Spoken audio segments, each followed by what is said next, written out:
He's building a parallel institution out there, and he's bringing them in, much like his keynote just earlier. Are you all having a lovely day so far?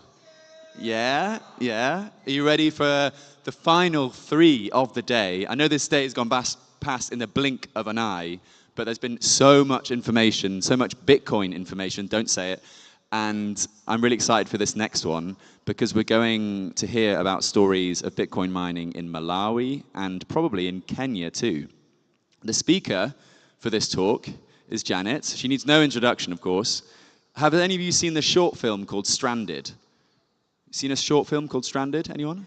You have seen it? So you'll know Janet from the short film. I do recommend that you watch it. It's fantastic, and it's one of the best and most convincing arguments I've ever seen for the use case of Bitcoin mining. Like, if anyone watches that and thinks, actually, Bitcoin mining's bad for the world, then they need to go see a psychiatrist immediately.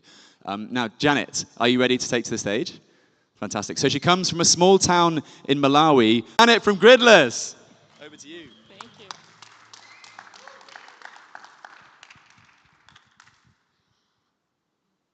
So how many guys here were born in the 70s? Oh. 80s? 90s? Okay, so you're going to indulge the 70s because this is about us. So the rest of you, I'm sorry, but I'll try and make it fun. And it will be a journey down memory lane for the people who don't know what happened during those days. So I was born in the 70s, raised in the 80s, and I raved in the 90s, and I did a good job. If Google existed in the 70s and you searched for this Janet Maingi, only these 2 photos would come up. I was 6 months old, the perfect age for my parents to take me for my first photo shoot ever. And because cameras were a luxury, we were taken to studios. I guess you can spot me with the rest of my siblings. I'm the tiny person sitting on the floor. 13 years later, another one was added, but he's lucky he has colored photos. So, as you may see, our photos were all black and white, charming, classic, timeless. And interestingly, when you went to the studios, there were only Kodak cameras. So we refer to our photo shoots as Kodak moments. My childhood was very eventful, and I repeat, very, very eventful. I have scars to show for it. So we spend most of our days outdoors, sliding down muddy paths, making cars out of milk cartons or metal packaging, making footballs out of plastic bags and manila ropes. And then I guess what could give us our parents a big headache was we used to wait for them to come in the evening to share our catch for the day, only for them to discover we've been fishing tadpoles. To keep up with the 80s pop, we had cassettes. And these cassettes came pre-recorded, so whether it was Michael Jackson, Whitney Houston, Lionel Richie, and you can mention the rest. And of course, over time, we learned how to overwrite these cassettes to come up with our own music based on the radio offering that we had locally. In terms of television, our TVs did not disappoint. We had only one channel, Voice of Kenya. It started airing at 4 p.m. until midnight, and 98% of the offering was politics and current affairs. In the other 2%, they squeezed in some gospel, and then think of cartoons such as Tom and Jerry, Flintstones, Casper the Friendly Ghost, Ghostbusters, all in black and white. Occasionally, there were movies that were held in the local community halls. These were found along the small towns throughout the country. When it comes to communication, we had landlines. I'm sure you can see the first photo on your right. For those who were not born those days, we used to dial. And as we grew old and became cheeky, a padlock appeared, just for our parents to make sure we cannot dial and call anybody, because telephone cost was still a bit steep for families. And where you didn't have a landline at home, then we had public booths strategically distributed through different towns in Kenya. But letter writing was the in thing. So we used to get writing pads and envelopes and stamps, and that's the way we kept in touch with our family and friends. As we got older and became teenagers, we waited for the letters when the boys sent them to you. And they came with a writing at the back, SWAC, sealed with a kiss. Of course, faxes also existed, but these ones were more relevant to the corporate world. This is a newspaper announcement for mobile telephony coming into Kenya. This was in 1992. To put in some context, the initial investment was about $2,000. $2,000 was enough to take me through 1 year of public university. So it was quite a lot of money. And you can see the size of the headset and how over the years, it has actually become a smaller and smaller item to carry around. When it came to money transfer, we had money orders. So you'd go to the post office and request for money order based on the denomination you want to send. So for example, if you're sending 500 shillings, you'd buy one for 500 shillings. Then you'd cut off the stub and put this stub in an envelope and post it to the person who is expecting the money. And then pray that snail mail makes it, because sometimes the envelope never made it to the person. So when it was very urgent, our parents would actually board a bus and go up country to deliver the money to whoever needed it. Sometimes think of the vastness. So where my grandparents grew versus where I was in Nairobi was possibly about 300 kilometers. And then there were no banks. There was only Post Bank. So there were no ATMs. There were no checkbooks. We had what was called passbooks. And every time you visited the bank, they made a debit or a credit with a pen. So that's how you kept account of your money, if you are not mattress banking.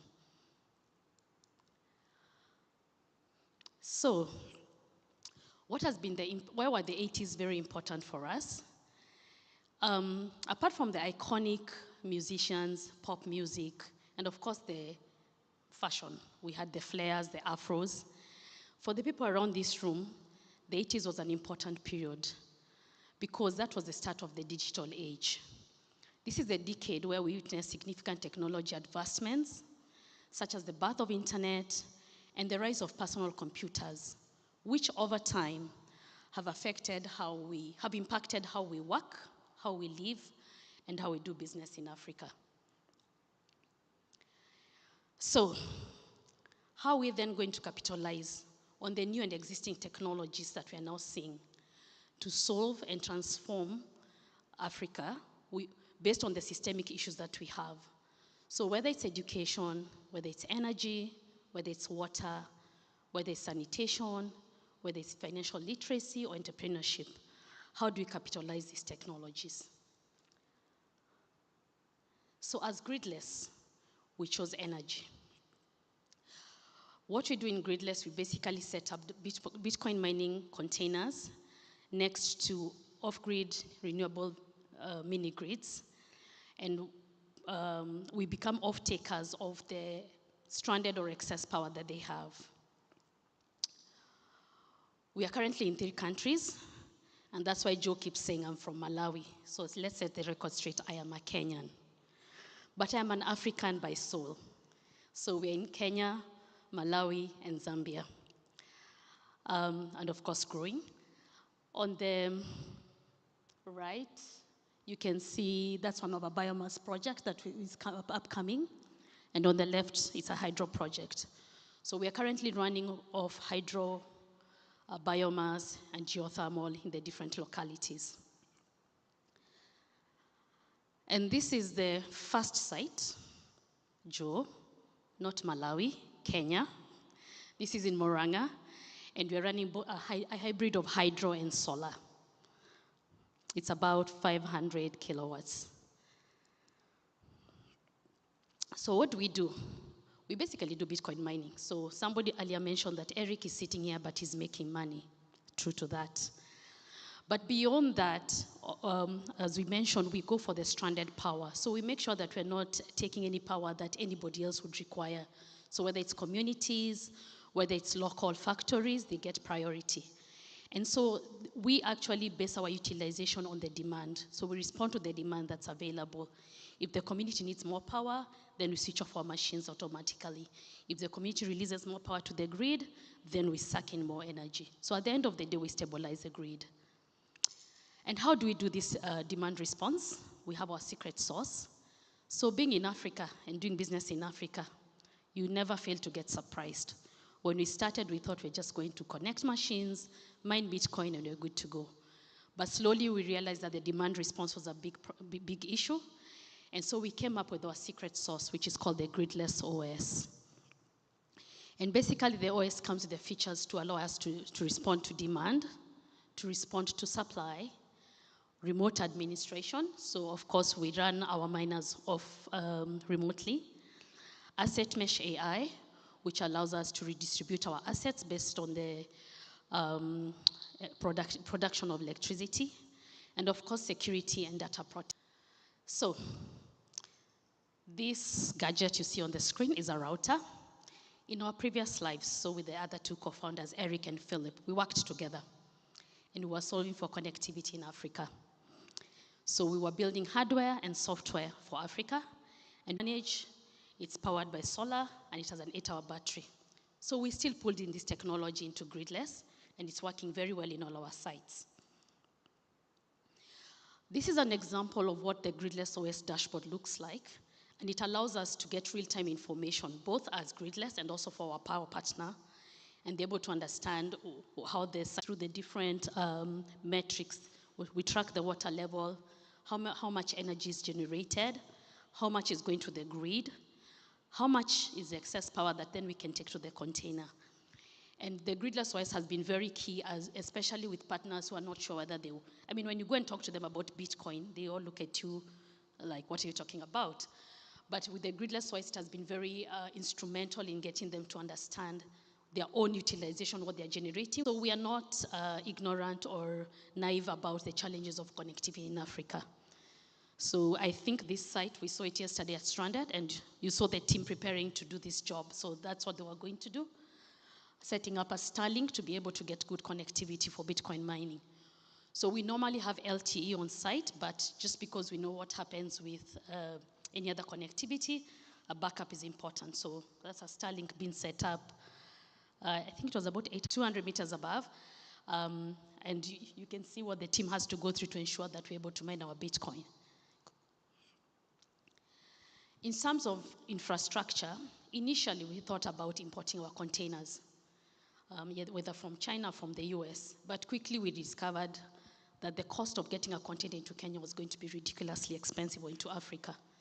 For those who've done business in Africa, we know how our logistics can be a challenge. And so we actually went back to our old lives and decided we can also come up with our own container. And we started building our containers. We've deployed a second one, and we currently, I think, on the 5th build. The cost of actually building the container locally was a quarter of having to land a container from China or the US.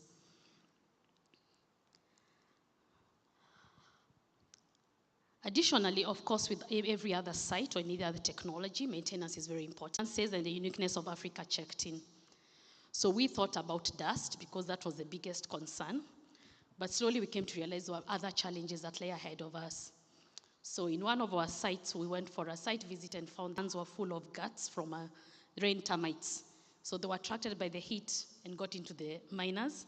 The miners were still operating, but we realized very quickly that in Africa there's much more than what everybody else would assume. And that's why we decided we're going to build in Africa for Africa. We don't believe we can do this on our own. And so in 2022, I think during the ABC Ghana, we launched Gamma, which is the Green Africa Mining Alliance that Jesse had spoken about earlier. We have about 6 partners at the moment, and we believe that there's space for many more people to come in and help us solve for electrification of rural Africa. Gamma's mandate, and in case Jesse said this, allow me to repeat, of course increases the geographic spread of mining around Africa, around the world, and giving Africa a voice on the table. There's catalyzation of electrification in Africa, because as more mini grids get to be used for mining Bitcoin, and then we help these partners to economize projects that were otherwise unviable, we are then allowing for them to be able to provide electricity to other homes. Then, of course, we are creating a body of knowledge, research, and assets for policymakers. So, for example, in September last year, we had the first African Bitcoin Mining Summit, and we released the blueprint of the containers we're building, because we know other people can learn from it, other people can do it.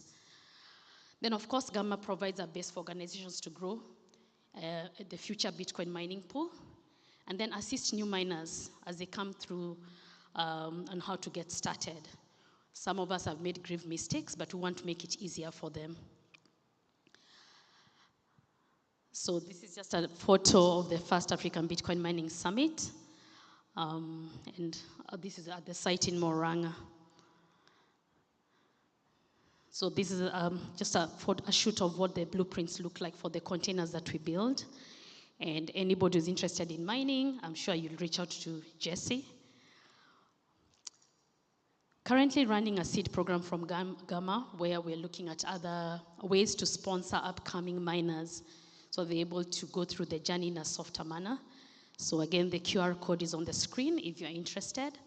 And then Jesse is somewhere in the room. I'm sure you can keep asking many questions about Gamma. So what is Africa's future? We are the solution to our problems.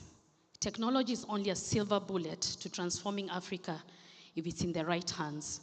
So whether it's education, like what Bitcoin Data is doing, whether it's medium of exchange, like what Machankura is doing, each of us has a role to play. It's about time that we show the world what we want Africa to look like, and not wait for the world to show us what Africa needs to look like. Thank you.